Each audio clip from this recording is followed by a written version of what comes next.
ಇನ್ನು ತುಮಕೂರಿನಲ್ಲಿ ಈಗಾಗಲೇ ಮೊದಲ ಸೆಟ್ ನಾಮಪತ್ರವನ್ನ ಸಲ್ಲಿಸಿದ್ದಾರೆ ಬಿಜೆಪಿ ಅಭ್ಯರ್ಥಿಯಾಗಿರುವಂತಹ ವಿ ಸೋಮಣ್ಣ.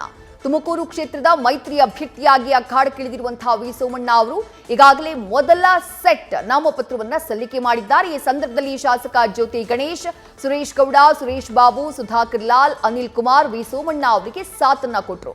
ಶಿವಕುಮಾರ ಸ್ವಾಮೀಜಿಗಳ ಗದ್ದುಗೆಗೆ ಪೂಜೆ ಸಲ್ಲಿಸಿ ಅದಾದ ನಂತರ ನಾಮಪತ್ರವನ್ನ ಸಲ್ಲಿಕೆ ಮಾಡಿದ್ದಾರೆ ವಿ ಸೋಮಣ್ಣ. ಶ್ರೀ ಸಿದ್ಧಲಿಂಗ ಸ್ವಾಮೀಜಿಗಳ ಆಶೀರ್ವಾದವನ್ನ ಕೂಡ ಪಡೆದು ಆ ನಂತರದಲ್ಲಿ ನಾಮಪತ್ರವನ್ನ ಸಲ್ಲಿಕೆ ಮಾಡಿದ್ದಾರೆ. ಇದು ಸಾಂಕೇತಿಕವಾಗಿ ಸಲ್ಲಿಸಿರುವಂತಹ ನಾಮಪತ್ರ. ಏಪ್ರಿಲ್ 3ನೇ ತಾರೀಕು ಮತ್ತೆ ಪಕ್ಷದ ಹಿರಿಯ ನಾಯಕರ ಜೊತೆಗೆ ನಾಮಪತ್ರವನ್ನ ಸಲ್ಲಿಕೆ ಮಾಡುವವರಿದ್ದಾರೆ ವಿ ಸೋಮಣ್ಣ. ಇನ್ನು ಇದರ ಜೊತೆಗೆ ಇವತ್ತು ಸಾಂಕೇತಿಕವಾಗಿ ಗೋವಿಂದ ಕಾರಜೋಳ ಅವರು ಕೂಡ ನಾಮಪತ್ರವನ್ನ ಸಲ್ಲಿಕೆ ಮಾಡಿದ್ದಾರೆ. ನೀಲಕಂಠೇಶ್ವರನಿಗೆ ವಿಶೇಷ ಪೂಜೆಯನ್ನ ಸಲ್ಲಿಸಿ ಅದಾದ ಬಳಿಕ ನಾಮಪತ್ರವನ್ನ ಸಲ್ಲಿಸಿದ್ದಾರೆ. ಮೈತ್ರಿ ಮುಖಂಡರ ಜೊತೆ ಸಾಂಕೇತಿಕ ನಾಮಪತ್ರವನ್ನ ಸಲ್ಲಿಕೆ ಮಾಡಿದ್ದೀನಿ. ಏಪ್ರಿಲ್ 4ನೇ ತಾರೀಕು ರಾಜ್ಯ ನಾಯಕರ ಜೊತೆ ನಾಮಪತ್ರವನ್ನ ಸಲ್ಲಿಸ್ತೀನಿ. ಕಾರ್ಯಕರ್ತರು ಪಕ್ಷದ ಚಟುವಟಿಕೆಯಲ್ಲಿ ತೊಡಗಿಸಿಕೊಳ್ಬೇಕು.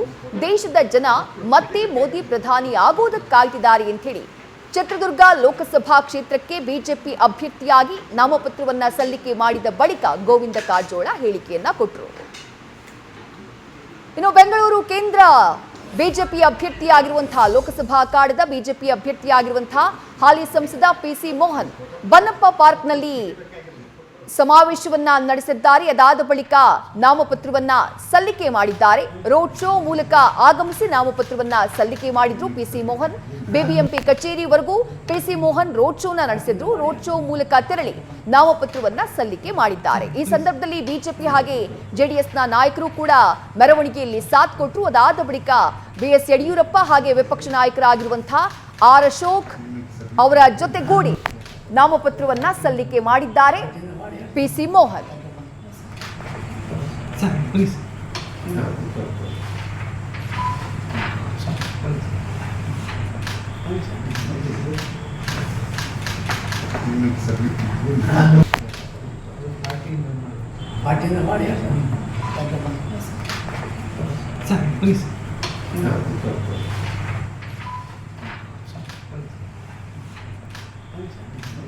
ಇನ್ನು ಬೆಂಗಳೂರು ದಕ್ಷಿಣ ಲೋಕಸಭಾ ಕ್ಷೇತ್ರದಲ್ಲಿ ಕಾಂಗ್ರೆಸ್ ಭರ್ಜರಿ ರ್ಯಾಲಿಯನ್ನ ಮಾಡಿದೆ. ಸೌಮ್ಯ ರೆಡ್ಡಿ ಕಾಂಗ್ರೆಸ್ ಅಭ್ಯರ್ಥಿಯಾಗಿ ಬೆಂಗಳೂರು ದಕ್ಷಿಣ ಲೋಕಸಭಾ ಕ್ಷೇತ್ರದಲ್ಲಿ ತೇಜಸ್ವಿ ಸೂರ್ಯ ಅವರ ವಿರುದ್ಧ ಅಖಾಡಕ್ಕಿಳಿತಿದ್ದಾರೆ. ಬಟ್ ನಾಮಪತ್ರ ಸಲ್ಲಿಕೆಗೂ ಮುನ್ನ ಗಣೇಶನಿಗೆ ವಿಶೇಷ ಪೂಜೆಯನ್ನ ಸಲ್ಲಿಸಿದ್ರು ಸೌಮ್ಯ ರೆಡ್ಡಿ. ತಂದೆ ರಾಮಲಿಂಗಾರೆಡ್ಡಿ ಅವರ ಜೊತೆಗೂಡಿ ಪೂಜೆಯನ್ನ ಸಲ್ಲಿಸಿದ್ದಾರೆ. ಜಯನಗರದಲ್ಲಿರುವಂತಹ ಗಣೇಶ ದೇವಸ್ಥಾನದಲ್ಲಿ ಈ ವಿಶೇಷ ಪೂಜೆಯನ್ನ ನೆರವೇರಿಸಲಾಯಿತು.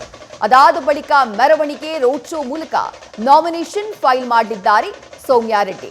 ತಂದೆ ರಾಮಲಿಂಗಾರೆಡ್ಡಿ ಹಾಗೆ ಡಿಕೆ ಶಿವಕುಮಾರ್, ಡಿಸಿಎಂ ಡಿಕೆ ಶಿವಕುಮಾರ್ ಈ ಸಂದರ್ಭದಲ್ಲಿ ಸೌಮ್ಯ ರೆಡ್ಡಿ ಅವರಿಗೆ ಸಾಥನ್ನ ಕೊಟ್ಟರು.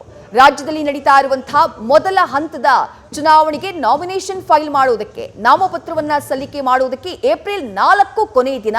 ಹಾಗಾಗಿ ಇನ್ನು ಕೇವಲ 3 ದಿನಗಳ ಸಮಯ ಮಾತ್ರ ಬಾಕಿ ಇರುವಂತಹ ಹಿನ್ನೆಲೆಯಲ್ಲಿ ನಾಮಪತ್ರ ಸಲ್ಲಿಕೆಯ ಭರಾಟೆ ಇವತ್ತಿನಿಂದಾನೇ ಜೋರಾಗಿದೆ.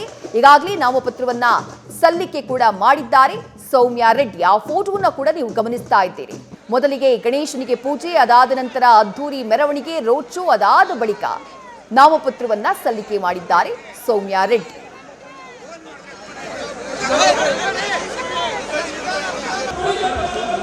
ವಿಶೇಷವಾಗಿ ಎಲ್ಲ ನಮ್ಮ ಕಾಂಗ್ರೆಸ್ಸಿನ ಎಲ್ಲ ನಮ್ಮ ಅಕ್ಕ ತಾಯಿಗಳು ಎಲ್ಲ ಸೋದರರು ನೀವು ಇವತ್ತು ಬಂದಿದ್ದೀರಲ್ಲ, ನಾನು ನಿಮಗೆ ಪ್ರತಿಯೊಬ್ಬರಿಗೆ ನಾನು ಸಾಷ್ಟಾಂಗ ನಮಸ್ಕಾರ ಮಾಡಬೇಕು ಅಂತ ನಾನು ಬಯಸ್ತೀನಿ.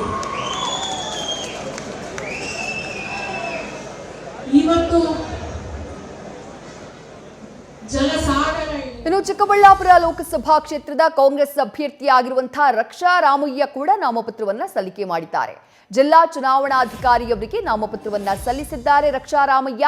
ಈ ಸಂದರ್ಭದಲ್ಲಿ ತಂದೆ ಹಾಗೆ ಮಾಜಿ ಸಚಿವರು ಆಗಿರುವಂತಹ ಎಂಆರ್ ಸೀತಾರಾಮ್ ರಕ್ಷಾ ರಾಮಯ್ಯ ಅವರಿಗೆ ಸಾಥನ್ನ ಕೊಟ್ಟರು.